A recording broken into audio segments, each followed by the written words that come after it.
السلام علیکم ورحمۃ اللہ تعالی وبرکاتہ۔ الحمد للہ رب العالمین والعاقبۃ للمتقین والصلاة والسلام علی سید المرسلین اما بعد فاعوذ باللہ من الشیطان الرجیم بسم اللہ الرحمن الرحیم الا تنصروه فقد نصره اللہ اذ اخرجه الذین کفروا ثانی اثنین اذ هما في الغار اذ يقول لصاحبه لا تحزن ان اللہ معنا فانزل الله سكينته عليه وأيده بجنود لم تروها وجعل كلمة الذين كفروا السفلى وكلمة الله هي العليا والله عزيز حكيم آمنت بالله صدق الله مولانا العظيم وبلغنا رسوله النبي الأمين الكريم إن الله وملائكته يصلون على النبي يا أيها الذين آمنوا صلوا عليه وسلموا تسليما اللهم صل على سيدنا ومولانا محمد معدن الجود والكرم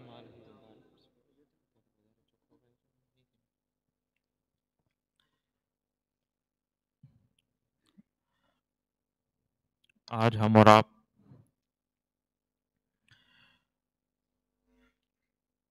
افضل البشر بعد الانبیاء بالتحقیق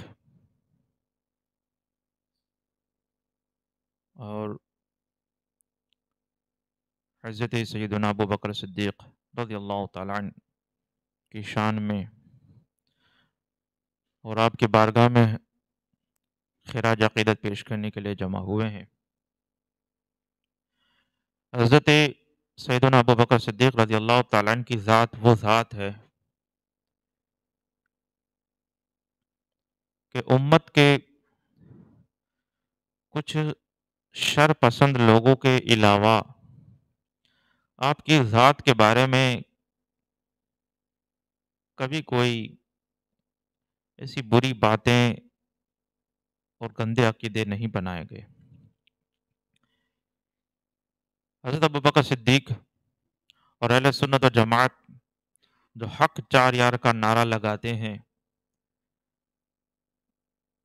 وہ برسوں سے چلا آ رہا ہے، لیکن ہر زمانے میں کوئی نہ کوئی فتنہ اٹھتا رہتا ہے، اور اللہ کے رسول صلی اللہ علیہ وسلم ارشاد فرمایا کہ میری امت میں ہر وقت ایسا گروہ موجود رہے گا جو حق پر ہوگا یہاں تک کہ قیامت آ جائے، اور سازش کرنے والے سازش کرتے رہیں گے اور ملامت کرنے والے ملامت کرتے رہیں گے، لیکن یہ میری امت کا جو حق گروہ ہے وہ ہمیشہ غالب رہے گا اور کبھی ختم نہیں ہوگا۔ آج ہم اور آپ اس مختصر سی محفل میں جمع ہوئے ہیں۔ اللہ تعالی ہماری ٹوٹی پھوٹی کوششوں کو قبول فرمائے اور ہمیں سچا عقیدہ جس پر اہل سنت والجماعت قائم ہے صدیوں سے، اللہ تعالی ہمیں اس عقیدے کے ساتھ جلائے اور اسی عقیدے پر ہمارا خاتمہ فرمائے۔ حضرت سیدنا ابو بکر صدیق رضی اللہ تعالی عنہ کی ذات کون سی ذات ہے؟ ہم اور آپ شاید کبھی نہیں سمجھ پائیں گے، کیونکہ ہم جس زمانے میں رہتے ہیں، بلکہ زمانے کا قصور نہیں کہنا چاہیے، ہم اپنی بات کریں تو ہم سمجھنے جیسے میں بات کر رہا ہوں، آپ اچھے سے سمجھ لیں اس بات کو۔ ہم جس طرح کے لوگوں میں رہ رہے ہیں اور خود اپنی ہماری بھی بات کریں تو ہم قیل و قال میں رہ رہے ہیں، یعنی یہاں پر باتیں بہت کی جاتی ہے، کام کچھ نہیں کیا جاتا۔ جس کو دیکھو بول بول بول بول بول بول کرتا ہے، پھر وہ عشق و محبت کی باتیں ہو، دین کے کاموں کی باتیں ہوں، تقوی اور پاکیزگی کی باتیں ہوں، جو بھی ہو بڑھ بڑھائے جا رہا ہے۔ حقیقت یوں کہیے کہ کہیں نام و نشان نہیں ہے، عوام و خواص اس میں مبتلا ہیں الا ماشاء اللہ۔ کچھ ہوتے ہیں اللہ کے بندے نیک جس کو آپ ولی کہہ سکتے ہو، لیکن ان کا پھر حال یہ ہوتا ہے کہ پھر وہ ہم جیسوں کو دیکھ کر پھر کنارہ کش ہو جاتے ہیں، وہ دور چلے جاتے ہیں۔ سمجھے بات کو؟ جبکہ یہ صحابہ کرام اور ان کے امام حضرت سیدنا ابو بکر صدیق رضی اللہ تعالی عنہ یہ بولتے کم تھے، کر کے دکھاتے تھے۔ ہم محبت کی باتیں کرتے ہیں، قصیدے پڑھتے ہیں، نعرے لگاتے ہیں، جنڈیاں اور سریجے لگا لیتے ہیں اور اچھا اچھا پکا کے کھا لیتے ہیں۔ ہم نے شاید اسی کو دین سمجھا ہے اور ہم نے اسی کو عقیدت سمجھا ہے، اسی کو سنیت سمجھا ہے، لیکن حقیقت کیا ہے وہ انہوں نے کر کے دکھایا، اور ایسا کر کے دکھایا، ایسا کر کے دکھایا کہ پھر اللہ تعالیٰ نے ان کی تعریف فرمائی، رسول اللہ صلی اللہ علیہ وسلم نے ان کی خدمتوں کو قبول فرمایا۔ جبکہ ہمارا تو حال ہی جانے دیجئے، اللہ رحم فرمائے۔ تو ابھی میں جو انشاءاللہ بات کرنے جا رہا ہوں وہ یہ ہے، ان سب کو دیکھتے ہوئے کہ حضرت سیدنا ابو بکر صدیق رضی اللہ تعالیٰ عنہ کی ذات کتنی بلند و بالا ہے، اور آپ کی شان اور عظمت کی کیا ہم بات، چھوٹا منہ بھی بہت بڑا لفظ ہے۔ تو انشاءاللہ بات کریں گے کہ کس طرح سے آپ نے رسول اللہ صلی اللہ علیہ وسلم کی مبارک زندگی میں آپ کا کردار کیا تھا۔ آج جو ہم کہتے ہیں کہ تمام انبیاء کے بعد، نبیوں اور رسولوں کے بعد سب سے افضل، سب سے بہترین یہ حضرت سیدنا ابو بکر صدیق رضی اللہ تعالیٰ عنہ ہے۔ تو جو ابو بکر کا پہلا نمبر کہاں سے آیا، کیسے آیا؟ تو آج لوگ یہ نمبروں میں بھی لڑ پڑتے ہیں، کوئی کہتا ہے اس کا پہلا نمبر، کوئی کہتا ہے اس کا پہلا نمبر۔ جو نمبروں کے لیے جی رہے ہیں تو وہ آدمی اپنے احوال پہ قیاس کرتا ہے، اس کو لگتا ہے کہ میں جیسا کمینہ ہوں اور میں جیسا گھٹیا ہوں، میرے میں جتنا حسد ہے کہ میں اس سے آگے نکل جاؤں، یہ میرے سے پیچھے رہ جائے۔ وہ سمجھتے ہیں کہ صحابہ بھی معاذ اللہ اسی طرح کے تھے اور ان میں بھی ایسی ہی لڑائیاں ہوتی تھی، یہ بھی ایک دوسرے سے آگے نکلنے کی کرتے تھے، یہ ہوتا تھا وہ ہوتا تھا۔ تو اب چونکہ اپنے جیسا ان کو سمجھا، اس وجہ سے یہ ان سب میں پڑ جاتا ہے۔ ورنہ کس کا پہلا نمبر اور کون سب سے افضل ہے، اس مسئلے میں جو میں نے ابھی عرض کیا کہ حضرت سیدنا ابو بکر صدیق کو کے بارے میں آتا ہے افضل البشری بعد الانبیاء بالتحقیق، کہ بالکل تحقیق اور حقیقت کے ساتھ انبیاء کے بعد سب سے افضل انسان وہ حضرت سیدنا ابو بکر صدیق رضی اللہ تعالیٰ عنہ۔ اب دیکھیں اس مسئلے جو میں نے ابھی بیان کیا اس میں ہمارے ساتھ اور ہماری طرف کون ہے، اور کوئی اس سے اختلاف کرتا ہے تو ان کے پاس کیا ہے۔ اس مسئلے میں ہمارے ساتھ کون ہے؟ ہمارے ساتھ بریلی کا شہنشاہ مجدد اعظم امام احمد رضا خان فاضل بریلوی ہے۔ اس مسئلے میں ہمارے ساتھ امام ربانی مجدد الفیضانی شیخ احمد فاروق سرہندی رحمۃ اللہ علیہ۔ اس مسئلے میں ہمارے ساتھ خواجہ خواجگان حضرت خواجہ معین الدین حسن سنجری چشتی اجمیری ہے۔ اس مسئلے میں ہمارے ساتھ خواجہ داتا علی حجویری لاہوری ہیں۔ اس مسئلے میں ہمارے ساتھ امام احمد بن حنبل ہیں۔ اس مسئلے میں ہمارے ساتھ امام مالک ہیں۔ اس مسئلے میں ہمارے ساتھ امام شافعی ہیں۔ اس مسئلے میں ہمارے ساتھ امام اعظم ابو حنیفہ ہیں، امام ابو یوسف ہیں، امام محمد ہیں۔ یہ سب یہ ایک طرف ہیں، یہ سب کا ایک ہی عقیدہ ہے، اور تو اور اس مسئلے میں ہمارے ساتھ خود صحابہ کرام ہیں، اور اس مسئلے میں ہمارے ساتھ مولا المسلمین امیر المومنین حضرت سیدنا مولا علی مشکل کشا ہمارے ساتھ ہیں۔ اس مسئلے میں عثمان غنی ہمارے ساتھ ہیں۔ اس مسئلے میں سیدنا عمر فاروق اعظم بھی ہمارے ساتھ ہیں۔ یہ وہ مسئلہ ہے کہ اس مسئلے میں جب ابو بکر اور عمر کی بات آتی ہے کوئی صحابی اختلاف نہیں کرتا ہے۔ یہ بتا دوں میں، حضرت ابو بکر اور عمر کی جو خلافت ہے اس کے بارے میں کبھی صحابی نے کچھ بھی نہیں بیان کیا. ابھی ہم حدیثیں سنیں گے نا, مولا علی سے ہی سن لیں گے. آپ کو کیوں عبد القادر سے سننا ہے؟ آپ کیوں احمد رضا سے سنیں گے؟ مت سنیں, مولا علی کا ہی سن لیں, صحابہ کرام کا سن لیں, خود رسول اللہ کا ہی سن لیں. حضور سے ہی بات پوچھ لیتے ہیں, انہی کی بارگاہ میں چلتے ہیں, آپ کے سامنے بالکل مسئلہ واضح ہو جائے گا. اور اس مسئلے میں اختلاف کون کرتا ہے؟ وہ نمبر اس کا ابو بکر اور یہ سب کون کہتا ہے؟ وہ آپ کو ملیں گے کچھ جاہل قسم کے لوگ جو الف با تا سا مخارج سے بھی نہیں پڑھ سکتے, قرآن دیکھ کے بھی صحیح نہیں پڑھتے, کوئی پنچر کی دکان کھولے ہوئے ہے, کوئی کہاں پہ کیا کر رہا ہے, وہ اس مسئلے میں بیان کر رہے ہیں, تم کو سمجھا رہے ہیں کہ یہ نہیں یوں ہو نا, مجھے ایسا لگتا ہے. تیرے لگنے کی کوئی حیثیت ہی نہیں ہے. جس مسئلے میں قرآن فتویٰ دے, جس مسئلے میں حدیث رسول فتویٰ دے, جس مسئلے میں صحابہ کرام کی جماعت کا موقف اور اجماع ہو جائے, وہاں پر تو پھر اس کے بعد امام اعظم ابو حنیفہ اور یہ بڑے بڑے ائمہ بھی منہ نہیں کھولتے. تو پھر کس کھوت کی مولی ہے کہ اب 1400 سال کے بعد یہ سب سمجھانے نکلا ہے کہ کس صحابی سے کون افضل ہے؟ تجھے تو پتہ ہی نہیں ہے. جس کو یہ پتہ نہ ہو کہ قاری اور حافظ میں کیا فرق ہے,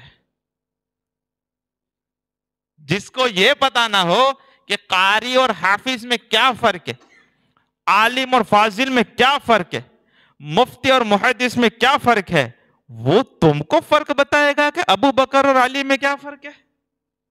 اپنے زمانے کے جو مولویوں کو نہیں پہچان سکتا کہ اس میں سے کس کے پاس کون سی ڈگری ہے, تو یہ سب کیا ہے؟ اسی بول قیل و قال ہے, بولنے کی باتیں ہیں. ان سب باتوں میں نہیں پڑنا چاہیے, ان سب جھگڑوں میں نہیں پڑنا چاہیے, بلکہ کہنا چاہیے کہ ہمارے علماء فرماتے ہیں, علماء اہل سنت وہ حق ہے, ہم اسی بات کو مانتے ہیں, اسی بات کو مانتے ہیں. باقی میں کچھ باتیں آپ کے سامنے پیش کیے دیتا ہوں, آپ اس کو سنتے جائیں اور پھر مچلتے جائیں. اور تھوڑا سا وقت ہے, کچھ باتیں, کیونکہ ابو بکر اور عمر کا مقام وہ ہے. آپ حدیثیں سنیں گے اور پھر میں آپ کو ایک اور بات بتا دوں کہ میں آپ کو صرف کچھ الفاظ سنا رہا ہوں, اس کے بارے میں آرام سے گھر پہ جا کر لیٹے لیٹے سوچنا, جتنا یاد آئے اتنا وہ تقریر میری آپ سوچنا. الحمدللہ ہم ریکارڈنگ بھی کر رہے ہیں, وہ سوچنا کہ اس کا مطلب پھر کیا ہوتا ہے. ایسی باتیں نہیں ہے نا ہمارے یہاں جذبے میں, جوش میں وہ چلا چلی اور نعرے بازی اور یہ سب میں کیا ہوتا ہے, وقت ہمارا نکل جاتا ہے اور ہم بھی جوش میں آ جاتے ہیں, واہ واہ مزہ آ بھی گئے. لیکن آپ دیکھیں کہ ان کی حقیقت کیا ہے. یہ اسلام جو ہے وہ جوش تو ہے, لیکن وہ جوش ہوتا ہے کہ جس میں ہوش بھی سلامت رہتا ہے. آئی بات سمجھ میں؟ خیر, میں آپ کو کچھ بیان کرتا ہوں, آپ سنتے جائیں. حدیث ہی بیان کرتا ہوں, اور میں شروعات کرتا ہوں بخاری شریف کی حدیث سے. بخاری کی ہی حدیث سنا رہے ہیں. جس کو نہیں معلوم وہ سمجھ لے کہ قرآن شریف یہ اللہ کی کتاب ہے, لا ریب فیہ, جس میں کوئی شک کی گنجائش نہیں ہے, کوئی بھی شک کہیں پر نہیں ہے. خیر, اب ہے حدیثوں کی جتنی کتابیں ہیں, حضور نے جو فرمایا اس میں بخاری شریف کے بارے میں فرمایا جاتا ہے اصح الکتاب بعد کتاب اللہ, اصح الکتب بعد کتاب اللہ, کہ آسمان کے نیچے قرآن شریف کے بعد سب سے صحیح, سب سے اچھی, صحیح یعنی کہ جس میں گڑبڑی اور مکسنگ نہ ہو, قرآن شریف میں تو ہے ہی نہیں, وہ بخاری شریف کا درجہ ہے. وہ بخاری شریف, وہ میں اس میں سے حدیث آپ کو سنا رہا ہوں. حدیث نمبر 3656, عن ابن عباس رضی اللہ عنہما. کون بیان کرتے ہیں؟ ابن عباس. ابن عباس کون؟ پتہ نہیں, لوگوں کو نماز پڑھنا نہیں پتہ چلتا, پیشاب کے بعد پاک کیسے ہوتے ہیں نہیں معلوم. وہ بیان کرتے ہیں کہ صحابی اور اہل بیت میں سے کون افضل ہے. میں کہتا ہوں مت بیان کر بھائی. اہل بیت کا اپنا مقام ہے, صحابی کا اپنا مقام ہے, ان کا جو مرتبہ ہے, مقام ہے, وہ الگ ہے. اپنے جیسا مت سمجھو. یہ لوگ اپنے جیسا سمجھ کے ان کو لڑواتے ہیں کہ یہ افضل ہو گیا, یہ بڑھ گیا, وہ بڑھ گیا. یہاں پہ سنیں حدیث کون بیان کر رہا ہے. رسول اللہ صلی اللہ علیہ وسلم کے چچا حضرت عباس کے بیٹے عبداللہ، یہ کون ہوئے؟ رسول پاک کے چچا کے بیٹے ہوئے، چاچا کے بیٹے، بھائی، کزن ہوئے رشتے کے اعتبار سے۔ وہ حدیث بیان کرتے ہیں، بھائی میں کہتا ہوں میری بات سنتے ہی کیوں ہو؟ انہی سے سنو نا بڑے بھروسے۔ کیا فرماتے ہیں؟ عن النبی صلی اللہ علیہ وسلم، اللہ کے رسول صلی اللہ علیہ وسلم ارشاد فرمایا، قال لو کنت متخذا من امتی خلیلا لاتخذت ابا بکر ولکن اخی و صاحبی۔ ابن عباس فرماتے ہیں رسول پاک صلی اللہ علیہ وسلم کے چچا کے بیٹے کہ اللہ کے رسول صلی اللہ علیہ وسلم نے فرمایا، حضور فرما رہے ہیں جب آپ نے حجۃ الوداع فرمایا، اللہ کے رسول نے سب سے مطلب حج فرمایا، اس وقت تقریباً 1,14,000 کے قریب آس پاس صحابہ کرام کا مجمع تھا۔ اتنے سارے، یہ کہنے کا مطلب کہ بہت سارے حضور کے صحابہ ہیں۔ حضور فرماتے ہیں کہ میں اپنی امت میں سے کسی آدمی کو، کسی فرد کو اپنا خلیل بناتا، اپنا جگری دوست بناتا، اپنا جانی خاص میں خاص دوست بناتا، فرماتے ہیں لاتخذت ابا بکر، تو میں ضرور ابا بکر کو بناتا، ولیکن اخی و صاحبی، لیکن چونکہ میں نبی ہوں تو پھر ابو بکر جو ہیں وہ میرے دینی اعتبار سے میرے بھائی ہیں اور میرے صحابی ہیں۔ آئی بات سمجھ میں؟ اگر بناتا، ہر آدمی کو کوئی نہ کوئی خاص ہوتا ہے۔ حضور فرماتے ہیں اگر میں کسی کو خاص بناتا تو ابو بکر کو بناتا۔ ابھی بھی سمجھ میں نہیں آ رہا ہے؟ ہاں، حضور فرما رہے ہیں۔ اب آگے سنیں، فرماتے ہیں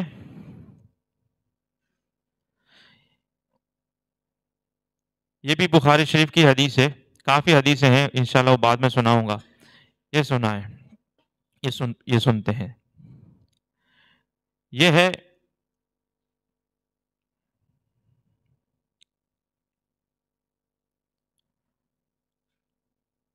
ہاں سنیں، یہ روایت کر رہے ہیں جبیر بن مطعم اپنے والد سے، محمد بن جبیر بن مطعم عن ابی ہے۔ وہ کہتے ہیں کہ قال اتت امرأۃ النبی صلی اللہ علیہ وسلم، اللہ کے رسول صلی اللہ علیہ وسلم کی بارگاہ میں ایک عورت حاضر ہوئی، کسی کام سے کسی وجہ سے آئی ہوگی، فأمرها ان ترجع الیہ، اللہ کے رسول صلی اللہ علیہ وسلم ارشاد فرمایا کہ پھر آنا، بعد میں آنا۔ کیا فرمایا؟ بعد میں آنا۔ قالت ارأیت ان جئت ولم اجدک کأنها تقول الموت، وہ عورت عرض کرنے لگی یا رسول اللہ، اگر میں آپ کے پاس واپس آؤں اور آپ کو نہ پاؤں تو؟ اشارہ تھا وصال کی طرف کہ آپ نے فرمایا بعد میں آنا، باہر سے کہیں آئی ہوگی، اب 2-4 مہینے یا 2-4 سال کے بعد آیا ہے اور حضور اس نے عرض کیا یا رسول اللہ آپ نے فرما دیا کہ بعد میں آنا، بولے میں آؤں اور پھر آپ کو اگر میں نہ پاؤں اور آپ پردہ کر چکے ہوں تو فرمایا اللہ کے رسول قال صلی اللہ علیہ وسلم ان لم تجدینی فأتی ابا بکر، اگر تو واپس آئے اور میں دنیا سے پردہ کر چکا ہوں تو ابو بکر کے پاس چلی جانا، ابو بکر کے پاس چلی جانا۔ پھر یہ بھی ایک سنیں،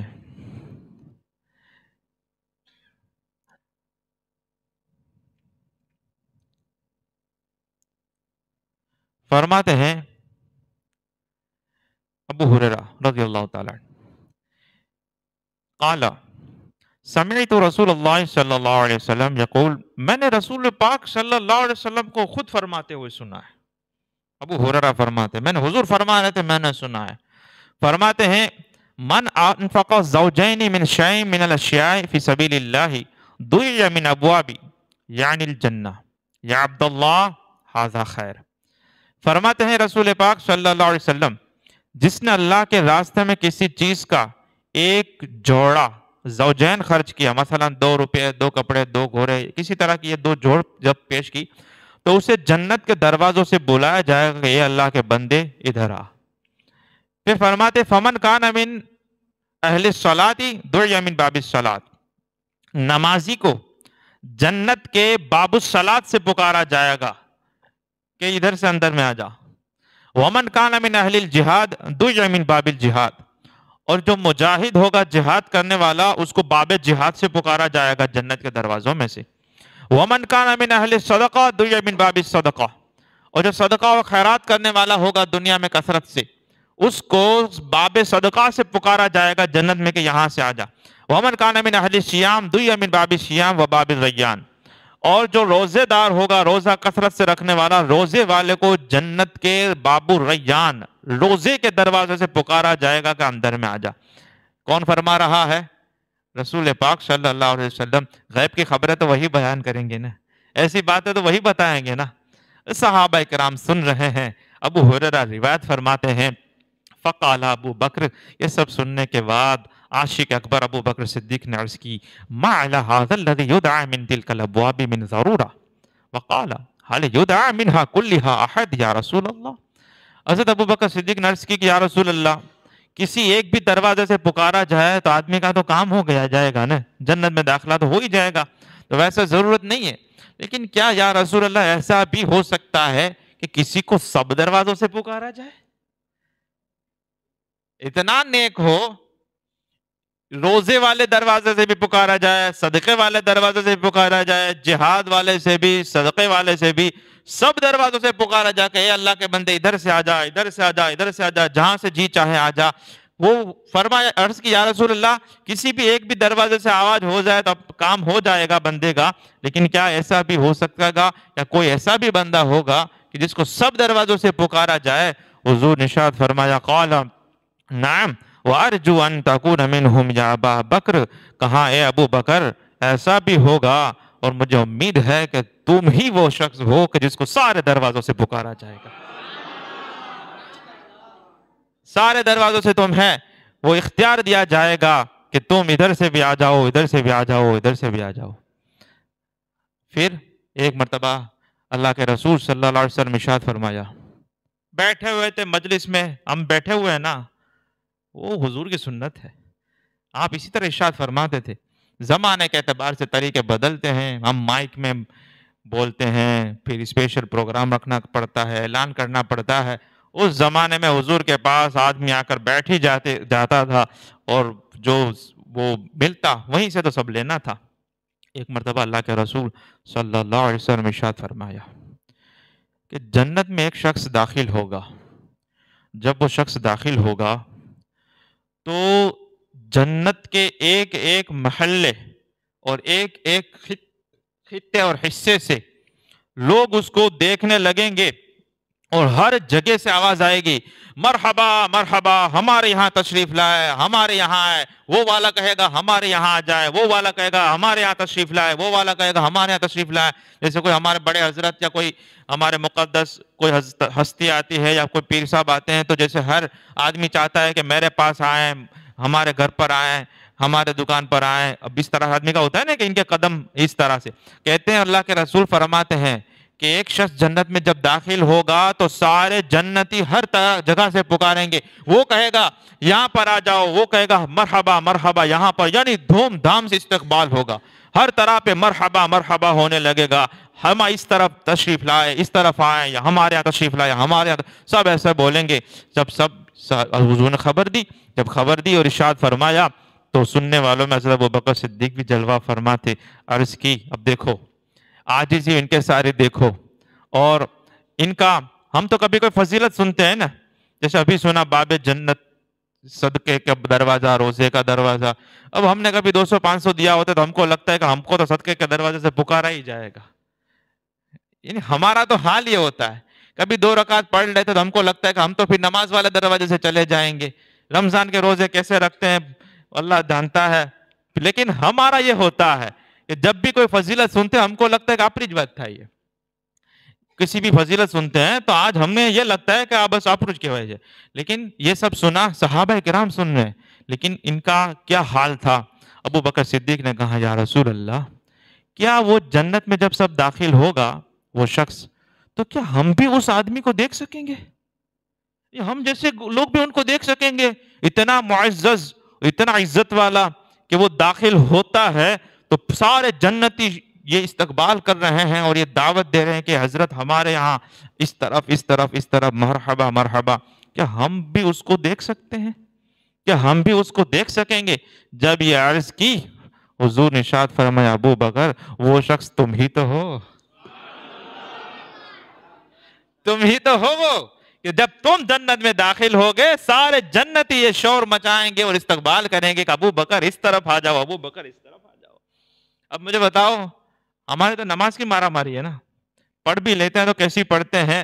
بس اللہ ہی پردہ رکھتا ہے، اتنا ہم کہہ سکتے ہیں کہ بس جھوٹ موٹ کے کھڑے ہو جاتے ہیں اور یوں کہیے کہ نمازیوں کی طرح ہم نقل کر لیتے ہیں. ہماری نماز یہ ہے کہ جو اصلی والے نمازی تھے اور آج بھی جو ہیں اصلی والے ہیں جو بے شک ہیں، تو بس ہم ان کی طرح تھوڑا بہت کر لیتے ہیں، کیونکہ اچھوں کی نقل بھی تو اچھی ہوتی ہے. اچھوں کی نقل، اور اسی میں بھی انشاءاللہ نجات، وہ راستے کھلے ہوئے ہیں جب آدمی کی نیت صحیح ہے. تو خیر یہ چیزیں ہیں. تو یہ ہمارا حال ہے کہ یہ ہماری چیزیں ہوتی ہیں. اب جب ہمارا نماز کا یہ حال ہے اور ایک طرف وہ ذات ہے کہ جنت میں جس کی انٹری ہو تو سارے جنتی مرحبا مرحبا کے بعد نعرے لگائیں اور کہیں کہ حضرت اس طرف آ جائیں، اس طرف آ جائیں. کیا ہم کبھی اس ذات کی عظمت اور ان کی بلندیوں اور ان کے مقام و مرتبے کے بارے میں کبھی سوچ بھی سکتے ہیں؟ ہمارا دماغ پہنچے گا ہی نہیں نا. ہمارا دماغ تو ہمارا بیٹا کیا کرے گا وہاں تک بھی نہیں پہنچتا. باپ کہتا ہے دھائر نو تو کیا چھوکرو مارو آؤ کر سے، تو بس کئی مرتبہ آپ نے سنا ہوگا کہ یہ کتنا گھر کی کہانی ہوگی.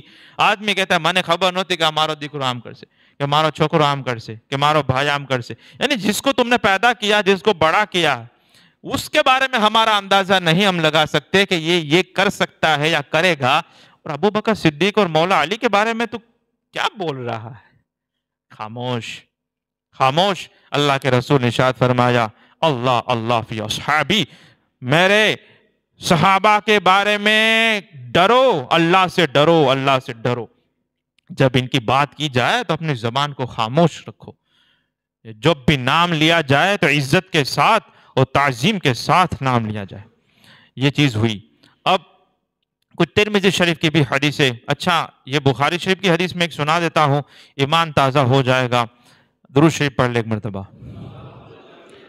اللہم صلی علی سیدنا و مولانا محمد معدن الجود والکرم وآلہ وبارک وسلم. ہم جاتے ہیں حضرت محمد بن حنفیہ کی بارگاہ میں. محمد بن حنفیہ کا نام سنا ہے آپ نے؟ کون ہے؟ سنا ہے؟ نہیں سنا؟ ہاں صحیح ہے، نہیں سنا ہوگا، لیکن بتاؤں گا تو آپ بھی حیرت میں پڑ جائیں گے. حضرت محمد بن حنفیہ یہ حضرت علی کے بیٹے ہیں. مولا علی کرم اللہ تعالی وجہہ الکریم کے شہزادے ہیں. امام حسن اور امام حسین کے یہ بھائی ہیں. لیکن فرق یہ ہے کہ حضرت فاطمہ سے نہیں ہے. حضرت فاطمہ رضی اللہ تعالی عنہا کے وصال کے بعد مولا علی نے جو دوسرے نکاح بھی کافی بعد میں فرمائے تھے، ان سے جو اولادیں ہوئیں، بہت ساری اور بھی اولادیں ہوئیں، ان کو علیوی کہتے ہیں. حسن اور حسین کے اولاد کو سید کہتے ہیں ہمارے یہاں اس طرف. عرب میں چلے جاؤ تو ان کو شریف کہتے ہیں. اور ہمارے یہاں جو سید اور سادات ہم جس کو کہتے ہیں وہ امام حسن اور امام حسین کے اولاد کو کہتے ہیں. پھر مولا علی کے اور بھی بیٹے تھے، ان سے جو اولادیں ہوئیں ان کو علوی کہتے ہیں. آئی بات سمجھ میں؟ تو یہ بھی محمد بن حنفیہ یہ حضرت مولا علی کے بیٹے ہیں. تو ہم مولا علی وہ فرماتے ہیں قال قلت لأبی، میں نے مولا علی سے پوچھا، عرض کی اپنے والد سے. قلت لأبی، اب ہم کہتے ہیں مولا علی سے، وہ تو کہتے ہیں میں نے اپنے والد سے پوچھا. کیسے ہوتے ہیں وہ؟ محمد بن حنفیہ کہتے ہیں کہ مولا علی سے میں نے پوچھا، کہتے ہیں میں نے اپنے والد سے پوچھا، میں نے اپنے باپ سے پوچھا ای الناس خیر بعد رسول اللہ صلی اللہ علیہ وسلم. میں نے مولا علی سے عرض کی اپنے والد سے کہ بابا جان بتائیں کہ رسول پاک صلی اللہ علیہ وسلم کے بعد لوگوں میں سے بہترین شخص کون ہے؟ اب سارا نمبر کھل جائے گا یہاں پر. کس کا پہلا نمبر؟ مولا علی پوچھ لیتے ہیں نا. کہتے ہیں میں نے عرض کی یا والد رسول پاک صلی اللہ علیہ وسلم کے بعد ای الناس خیر بعد رسول اللہ، بخاری شریف کی حدیث ہے، حدیث نمبر 3671، صحیح حدیث ہے. میں نے اپنے والد سے پوچھا کہ حضور کے بعد لوگوں میں سب سے بہترین شخص کون ہے، پہلا نمبر کس کا ہے؟ مولا علی فرما قال ابو بکر. مولا علی نے فرمایا کہ حضور کے بعد سب سے بہترین کوئی شخصیت ہے تو وہ ابو بکر ہے. اب قلت ثم من؟ محمد بن حنفیہ کہتے ہیں کہ میں نے پھر مولا علی سے دوسرا سوال پوچھ لیا، پھر اس کے بعد کون ہے؟ قال ثم عمر. مولا علی فرمایا کہ ابو بکر کے بعد پھر عمر کا نمبر ہے. وہ خشیت ان یقول عثمان.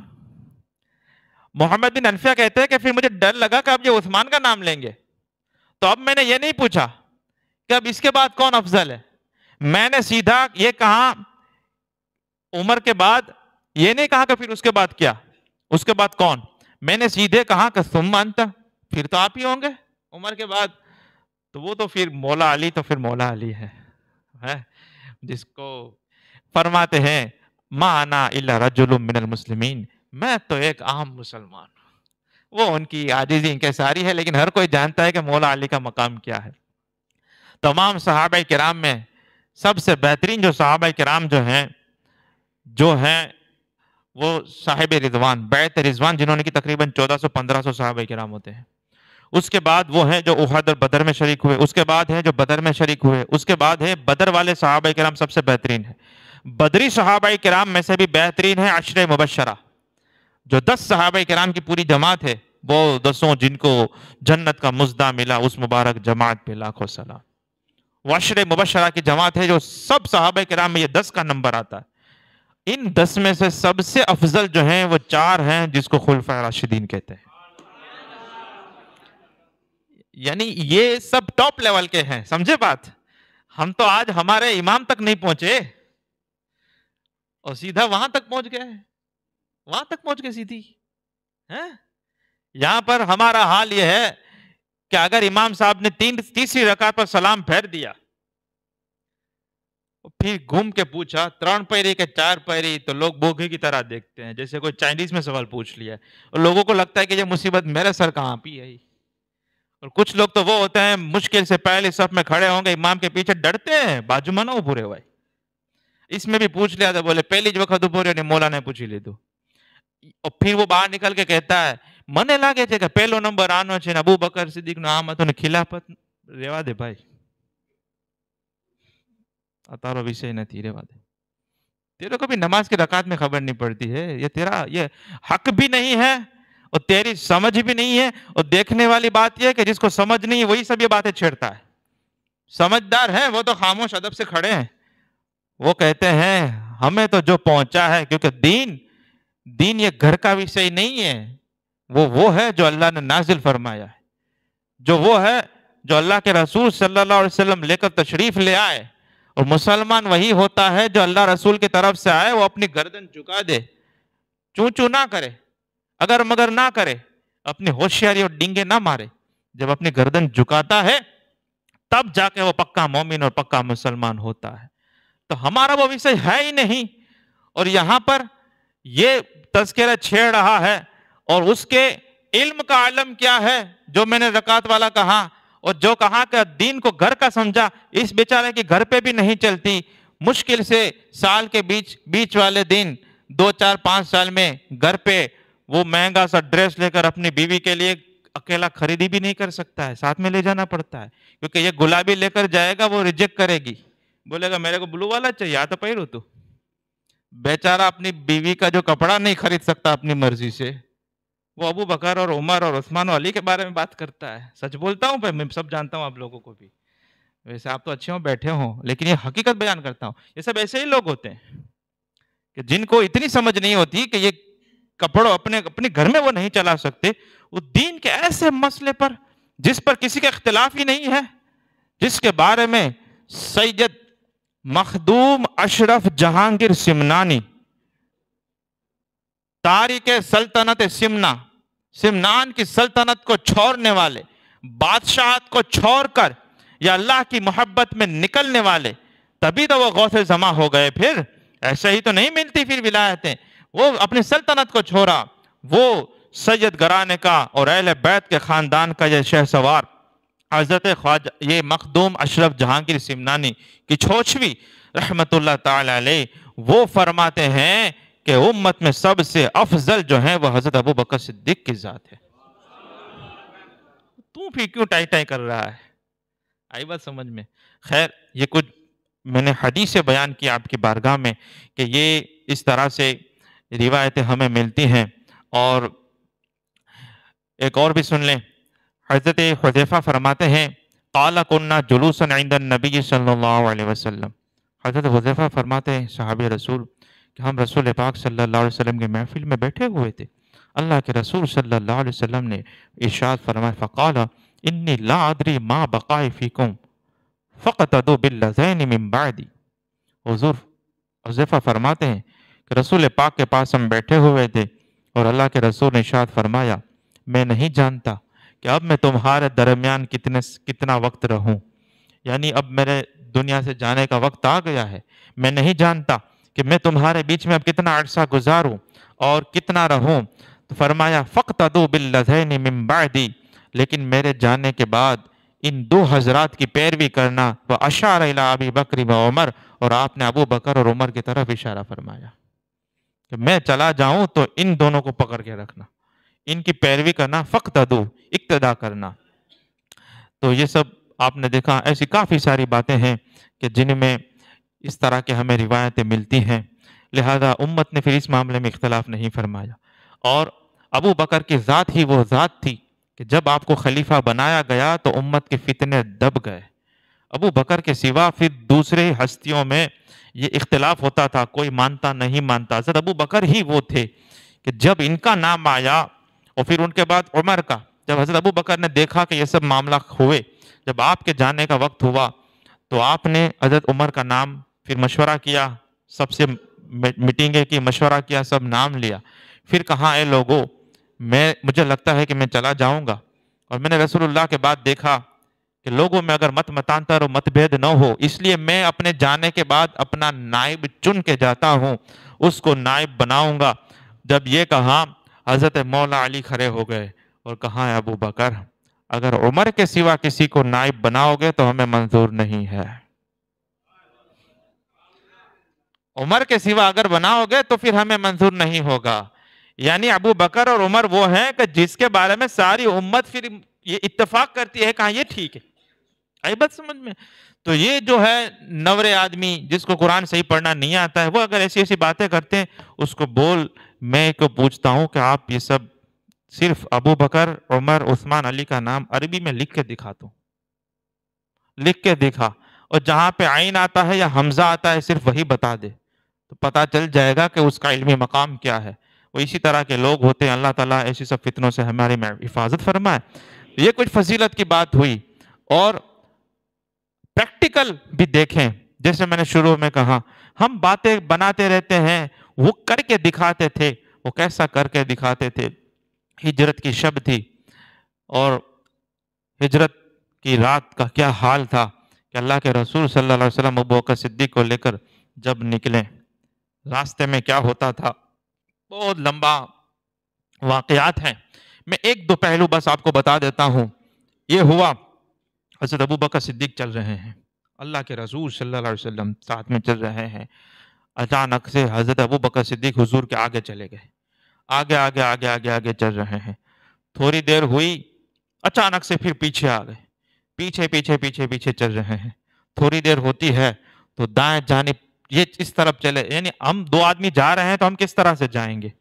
ایک ہی اسی طرح جائیں گے نا. لیکن ابو بکر کا حال یہ تھا کہ کبھی رسول اللہ کے آگے ہیں، کبھی دائیں چلے جاتے ہیں، کبھی بائیں چلے جاتے ہیں، کبھی پیچھے چلے جاتے ہیں۔ اللہ کے رسول نے ارشاد فرمایا، یا ابا بکری ما لکا تمشی تمشی ساعتن بین یدئی و ساعتن خلفی۔ اے ابو بکر کیا بات ہے کہ کبھی تم آگے چلتے ہو، کبھی پیچھے چلے جاتے ہو، کبھی یہاں کبھی وہاں، کیا کیا تم کر رہے ہو، ایسا کیوں کر رہے ہو؟ کہا یا رسول اللہ، میں جب تمہارے ساتھ چلتا ہوں تو مجھے دل میں خیال آتا ہے کہ کوئی دشمن آگے سے گھات لگا کے بیٹھا ہو، آپ پر کوئی معاذ اللہ کوئی تیر چھوڑ دے، کوئی زخمی کر دے، کوئی حملہ کر دے، تو میں اپنی جان قربان کرنے کے لیے آگے آگے کھڑا رہ جاتا ہوں، آگے آگے چلنے لگتا ہوں کہ اگر کوئی وار کرتا ہے تو ابو بکر کی جان چلی جائے، رسول اللہ کو کچھ نہیں ہونا چاہیے۔ اس طرح سے میں آگے چلتا ہوں، تھوڑا جاتا ہوں تو پھر مجھے خیال آتا ہے کہ پھر پیچھے سے بھی تو کوئی وار کر سکتا ہے۔ اب میں رہا اکیلا آدمی تو میں فوراً پیچھے پیچھے پیچھے پیچھے چلنے لگتا ہوں کہ حضور کو پیچھے سے کوئی کچھ نہ کر لے۔ پھر خیال آتا ہے کہ یہاں سے کوئی خطرہ لگتا ہے تو یہاں چلا جاتا ہوں، یہاں سے چلا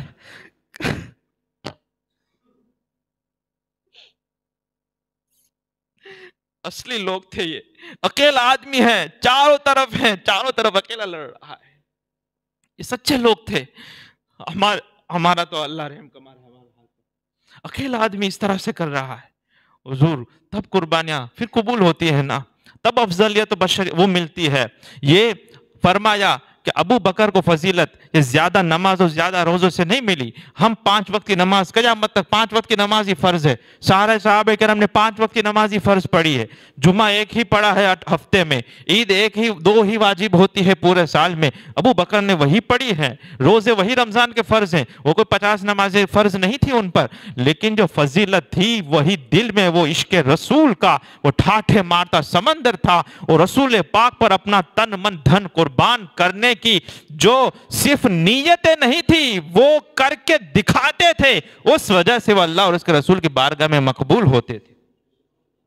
دوسرے صحابہ کرام نے بھی وہی کیا ہے، ہمارا جیسا کوئی نہیں تھا، یاد رکھیں، کوئی وہم میں نہ رہے کہ فلاں صحابی نے میرے، نہیں، ہمارا جیسا کوئی تھا ہی نہیں، ہمارا اور ان کا نام ایک ساتھ لینا بھی نہیں چاہیے، اتنے ہم گندے اور کمینے لوگ ہیں، ہم تو ہمارے باپ کے کام نہیں آتے، دوائی کے لیے کہتا ہے 4 دن کے بعد دوائی پہنچاتے ہیں، بھولائے گیو نہ ٹائم نہ تو نہ آم تھے گی نوم تھے گی، گیو تو دکان بند تھی، آرام سے کہہ دیتے، ہم ہمارے باپ کو دوائی وقت پہ نہیں پہنچا سکتے، کیا رسول اللہ کے لیے خاک کچھ قربانی دیتے؟ ہم نہیں دیتے نا، کتنی گستاخیاں ہو رہی ہے، کوئی کچھ نہیں، کیا بول رہا ہے، ہر کوئی اپنی اپنی لے کر بیٹھ گیا ہے، تو ہمارا یہ ہے ہی نہیں، یہ حقیقت والے لوگ ہیں، اسی لیے میں نے شروع میں کہا کہ ان کی باتیں ہم سمجھ ہی نہیں سکتے کہ وہ کتنے پریکٹیکل لوگ تھے، آپ سوچے تو صحیح۔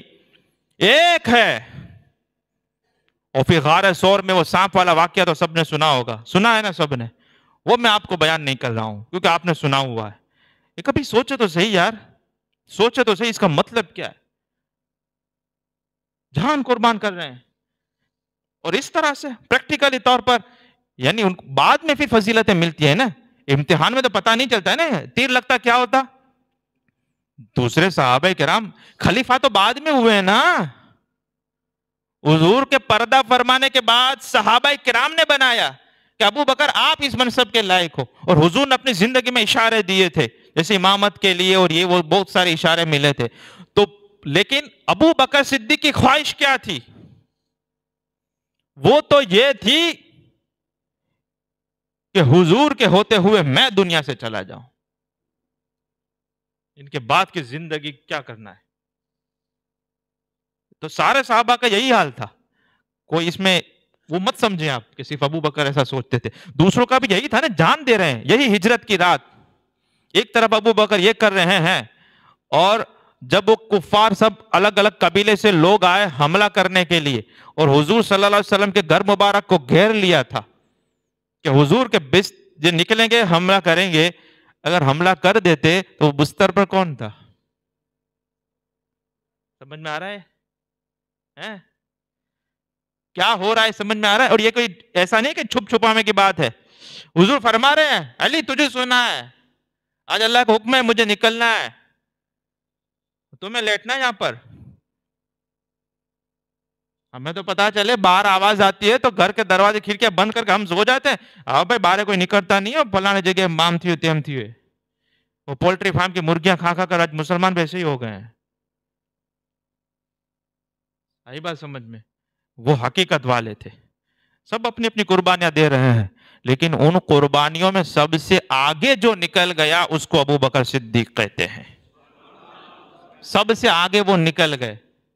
اتنا آگے نکلے، اتنا آگے نکلے، کیونکہ یہ سب اسی لیے میں کئی مرتبہ کہتا ہوں کہ کھوٹے سکے کا وہاں کام ہی نہیں ہے. وہاں پہ صرف سچائی چلتی ہے. ہمیشہ یاد رکھنا، اگر دماغ میں کوئی بھوت سوار ہے نا کھوٹے سکے کا تو نکال لیجئے. وہاں پہ صرف سچائی چلتی ہے. یعنی اگر عمل کمزور ہیں، عمل نہیں آدمی زیادہ کر سکتا، کمزور آدمی ہے، لیکن کم سے کم دل میں نیت سچی ہونی چاہیے، تو پھر اس کو رزلٹ ملتا ہے، اس کا بدلہ ملتا ہے. یعنی کم سے کم یہاں پہ تو سچائی ہونی چاہیے، قلب میں، دل میں تو سچائی ہونی چاہیے. یہاں پہ پھر بناوٹ نہیں چلتی ہے کہ آدمی یہ کہے کہ رسول پاک سے محبت ہے، 12ویں شریف ہے، غوث پاک سے محبت ہے، 11ویں شریف ہے، میں اچھی سی نیاز کھلا دوں گا، 2-4 باکس پیڑے کے تقسیم کر دوں گا، 200-500 روپے خیرات کر دوں گا. اور دوسری طرف یہ کہے کہ اللہ کے رسول کے جو دشمن ہیں، کافر و مشرک بھی مجھ سے راضی ہو جائیں، ان سے بھی میری بہت اچھی بنے، اپنے کوئی خراب نہ کیو ایم کہ تمہارا جیوا تو کوئی مسلمان نہیں جویا. کافر اگر یہ کہتا ہے کہ تمہارا جیسا مسلمان ہے، سمجھ لینا کہ یہ کیا بول رہا ہے. تعریف کر رہا ہے کہ تمہیں کافر کہہ رہا ہے، منافق کہہ رہا ہے. یہ تو مسلمان جیسے نہیں لگتے، مطلب کیا ہے؟ اگر کوئی مشرک ایک ایمان والے سے یہ کہہ رہا ہے کہ مسلمان تو تمہیں الگ چھو، کیا کہہ رہا ہے؟ ہاں، اگر یہ کوئی صوفی اور غریب نواز کو کوئی کہتا ہے تو ہم سمجھ سکتے ہیں کہ بھئی مسلمان گنہگار ہیں اور یہ سچے اللہ والے ہیں، تو اللہ والے کو وہ کافر کہتا ہے. لیکن جب کافر اللہ والے کو کہتا ہے کہ تم دوسرے مسلمانوں کی طرح نہیں ہو، تو پھر وہ کلمہ پڑھ کے اسلام میں داخل بھی ہو جاتا ہے. اور ہمیں جو کہہ رہا ہے وہ کچھ اور کہہ رہا ہوتا ہے. અમુક તો તમારા વાળા હોય ને, મોટી મોટી દાઢીઓ રાખે, ટોપી પહેરીને ફરતા હોય ને, તમારું હારું છે ખાતું,